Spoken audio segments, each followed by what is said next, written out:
बिस्मिल्लाहिर्रहमानिर्रहीम अस्सलाम वालेकुम। इस वक्त दुनिया में अगर कोई शख्स सही मायने में परेशान है तो उसका नाम है जनरल बाजवा। यानी ऐसी लान तान हो रही है, अगर उसको अंदाज़ा होता कि इमरान खान मेरा ये हशर करेगा तो वो शायद इमरान खान का तख्ता ना उलटते। आज इमरान खान ने जो तकरीर की उसमें जो खाली जनरल बाजवा की उस शख्स ने बेइज्जती और चित्रोल की और जिस तरह मुखातिब किया, किसी ने जनरल बाजवा को एक क्लिप इमरान खान का भेज दिया, उन्होंने तकरीर उसकी सुनी और उसके बाद जो वो बरहम हो रहे हैं और जावेद चौधरी को जो बुरा भला कह रहे हैं कि जावेद चौधरी ने असल में जो कॉलम लिखा है वो बाजवा की मर्जी से लिखा है। वो कॉलम लिखते हैं, बनाते हैं, बाजवा को भेजते हैं, बाजवा अप्रूव करता है तो फिर होता है।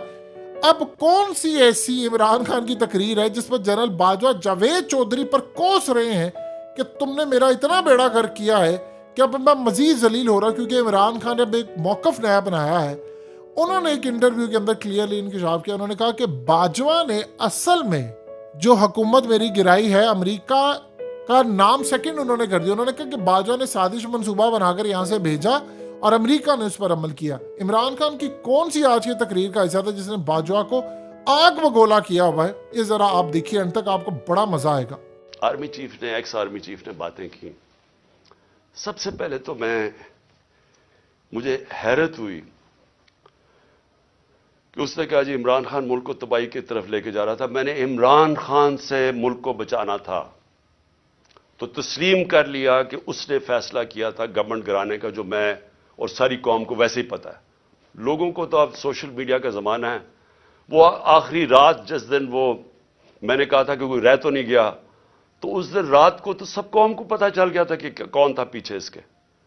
वो अरशद शरीफ शहीद ने बड़ी ज़बरदस्त बात की, वो कौन था तो सबको पता था वो कौन था। लेकिन ये नहीं मैं सोच रहा था कि वो तस्लीम ही कर जाएगा कि वो मैं था। और उसने कहा कि बड़े बुरे हालात थे पाकिस्तान के और तबाही की तरफ जा रहा था। तो पहले तो उसने इकॉनमी की तरफ कहा, फिर उसने फॉरेन पॉलिसी की तरफ कहा कि अमेरिका बड़ा नाराज था, अमेरिका खुश नहीं था इमरान खान से। और फॉरेन पॉलिसी का भी वो एक्सपर्ट था। फिर उसने सियासत की भी कोई बातें की, बड़ा लंबी बातचीत की। फिर वो शौकत तरीन के ऊपर कह दिया कि उसने इकॉनमी तबाह कर दी। तो इकॉनमी का भी एक्सपर्ट, पॉलिटिक्स का भी एक्सपर्ट, फॉरेन पॉलिसी का भी एक्सपर्ट वो। देखिए ये आगे जो मैं अब मुल्क को आगे का सोच रहा हूं ना कि मुल्क आगे कैसे बढ़ेगा। देखिए ये एक आदमी के पास जब इतनी ज्यादा पावर आ जाती है, जो पावर इस जनरल बाजवा के पास थी कि सुपर किंग था, सबके ऊपर बैठा हुआ था, सारे फैसले उसके। गवर्नमेंट तब तक ठीक, यानी गवर्नमेंट के काम तब तक होते थे जब तक जनरल बाजवा फैसला करे कि हां ये ठीक है। लेकिन अगर मैं इमरान खान कह रहा है कि इस मुल्क में एहतसाब होना चाहिए, जो 30 साल से मुल्क को चोरी कर रहे थे, जिनके पुराने केसेस बने हुए हैं, सवाए शहबाज शरीफ के 2 टीटी केस और वो जो उसका एफआई में मकसूद चपड़ासी वाला केस था 16 अरब का, और टीटी का 8 अरब, जो ओपन एंड शट केसेस थे, उनके अलावा तो सारे पुराने केसेस थे। लेकिन जब बाजवा साहब ने फैसला कर लिया कि एहतसाब नहीं होगा, तो एहतसाब नहीं हो सकता, क्योंकि उसने उसमें तस्लीम भी कर दिया कि नैब को भी वो कंट्रोल करते थे। सो नैब भी उनके हाथ में थी, तो अकाउंटेबिलिटी अगर वो नहीं फैसला करते तो नहीं हो सकती, क्योंकि सुपर किंग है वहां बैठे हुए। इससे क्या चीज सामने आई कि एक आदमी को जब इतनी ज्यादा पावर मिल जाए, लेकिन उसको कोई पूछने वाला नहीं है, कोई चेक नहीं कर सकता। तनकीद तो इमरान खान की होती थी हर दूसरे दिन, हर रोज टीवी पे गालियां सुन रहा हूं, तनकीद हो रही है। पंचिंग बैग तो मैं था, पावर वो लेके बैठे थे। फैसला जो करना है वो, अगर वो फैसला मैं कोई पॉलिसी वो मानते थे तो वो हो जाती थी। और खुशकिस्मती से कोरोना के ऊपर हम एक पेज पे आ गए, क्योंकि हमने बड़ा फैसला किया कि स्मार्ट लॉकडाउन होना। हम अपने लोगों को तबाही में नहीं डालने लगे, क्योंकि गरीब ने कुछ ले जाना था। अगर हम लॉकडाउन कर देते गरीब ने मर जाना था यहां। तो हमने बड़ा फैसला किया था, तो उसमें उन्होंने सपोर्ट की, तो वो तो ठीक चलता गया, बल्कि बड़ा अच्छा काम हुआ। और भी काम थे। मैं बार बार कहता हूं कि बड़ा इशू बन सकता है पोलियो का पाकिस्तान में, उसके अंदर बॉर्डर एरियाज में बहुत मदद की उन्होंने। پھر ٹڈی کا آ گیا تھا، وہ جو لوکسٹ کا تھا، مدد کی اس میں. لیکن جدھر فیصلہ کیا کہ احتساب نہیں ہونا، اور ان کے فیورٹ شہباز شریف تھا، آپ شہباز شریف کو کچھ نہیں کر سکتے تھے. اس کا جج کبھی آ جاتا تھا، ہم بھی حیران کہ کبھی آج جج بینچ ٹوٹ گیا تو پتہ ہی کچھ ہو گیا ہے، پھر شہباز کی کمر ٹھیک نہیں ہے. اوپن اینڈ شٹ کیس ہم نہیں پکڑ سکے، اور اس کو فیصلہ کیا ہوا تھا کہ پرائم منسٹر بنانا ہے، اور فیصلہ کافی پہلے کا ہو گیا تھا. کہنے کا میرا مقصد یہ ہے کہ آج جدھر پاکستان کھڑا ہے، ذمہ دار تو وہ آدمی ہے جس نے یہ فیصلہ کیا کہ اب گورنمنٹ گرانی ہے، عمران بڑا خطرناک ہے. لیکن قوم آج سارا اس فیصلے کی، قوم جو تباہی ہوئی ہے ملک کے اندر، اب قوم اس کا بوجھ برداشت کر سکتی ہے. تو کوئی پوچھنے والا نہیں ہے، کوئی انکوائری نہیں ہوگی کہ اس نے کس طرح فیصلہ کیا. ہر دنیا کے اندر جب بھی کوئی ذمہ داری لیتا ہے، اسی کے پاس اتھارٹی ہوتی ہے اور اسی سے پوچھا جاتا ہے، وہ آنسربل ہوتا ہے. لیکن یہ آدمی آنسربل ہی نہیں کسی کا، جو مرضی فیصلہ ٹھیک ہو گیا تو کریڈٹ لے لیا، میں نے یہ کر دیا. جب غلط ہوا تو ذمہ دار عمران خان تھا. اور آج کون ذمہ دار ہے؟ میرا سوال یہ ہے کہ چلتی ہوئی اکانومی کو جو آج اس نے یہاں پہنچایا ہے، اس کا کون ذمہ دار ہے؟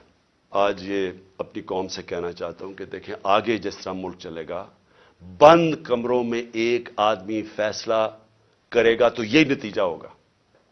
اس کے پاس اتنی پاور ہے کہ وہ عقل کل بن گیا، ہر چیز کا وہ ہر فن مولا بن گیا. فارن پالیسی تو وہ جانتا ہے،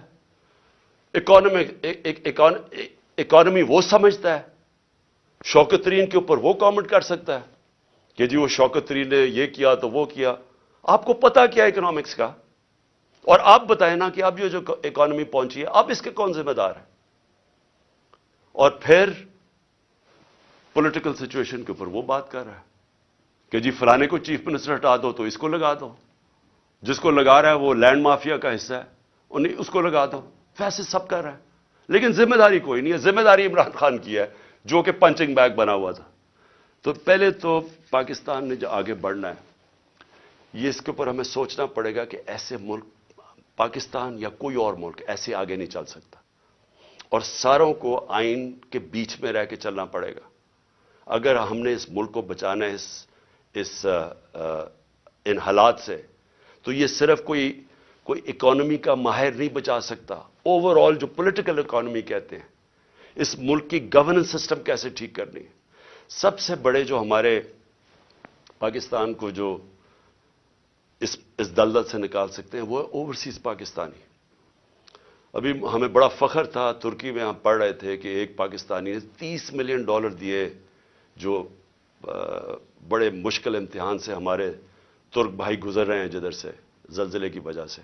ایک پاکستانی نے $30 ملین دیے. تو سوچ لیں کہ پاکستانی جو باہر بیٹھے ہوئے ہیں ان کے پاس کس طرح کے وسائل ہیں. میں کئی ایسے پاکستانی جانتا ہوں. اگر ہم ملک کا یہاں ماحول، گورننس ٹھیک کر لیں، یہاں رول آف لا لے آئیں، ان کو اعتماد ہو جائے ہمارے انصاف کے نظام پہ، کانٹریکٹ انفورسمنٹ، کہ اگر وہ سرمایہ کاری کرتے ہیں تو وہ ان کا کوئی قبضہ نہیں ہو جائے گا، ان کے گھروں پہ قبضہ، فلیٹوں پہ قبضہ، جس طرح کے پلاٹس پہ قبضہ ہوتا ہے. وہ اعتماد کی ضرورت ہے. اور جس وقت ہم نے اپنا نظام ٹھیک کر لیا، وہ اپنی انویسٹمنٹ لے کے آئیں گے. اور مجھے خوشی ہے کہ بڑے لوگ رجسٹر کر رہے ہیں اس میں میری انتظار کریں، میں چند روزوں میں یہ اعلان کروں گا. کیونکہ ہم یہ سسٹم دو طرح ہیں، توڑ پھوڑ کر دیں، سڑکوں پہ نکل جائیں، انتشار پھیلا دیں، ہم کر سکتے ہیں. سب سے زیادہ اسٹریٹ پاور ہمارے پاس ہے، لیکن ملک یہ برداشت نہیں کر سکتا. اس لیے یہ پرامن طریقے کا احتجاج ہے، جیل بھرو تحریک. ہمیں جو سارا وقت ڈراتے رہتے ہیں، جی آج اس کو پکڑ لیا، شوکت ترین کے وارنٹ نکل گئے، کبھی وہ عثمان ڈار کے پیچھے پڑ گئے، جو بولنے والا اس کے پیچھے پڑ گئے، صحافیوں کو ڈرا رہے ہیں، دھمکا رہے ہیں. لوگ یہاں سے باہر بھاگے ہوئے ہیں. معین پیرزادہ وہ باہر بھاگا ہوا ہے. وہ دوسرا ارشد شریف سے جو ہوا، جو ابھی بھی جو سٹریس ڈالتے ہیں کہ تھوڑی سی ادھر سے لائن کراس کر گئی، آپ یہ تنقید نہیں کر سکتے.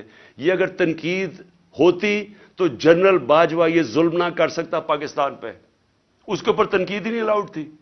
پنچنگ بیگ تو ہم بیٹھے ہوئے تھے، وہ جو مرضی کرتا، کوئی پوچھنے والا ہی نہیں تھا. اس لیے اس ملک کے لیے حقیقی آزادی کے لیے ہم سب کو جدوجہد کے لیے اب تیار رہنا پڑے گا.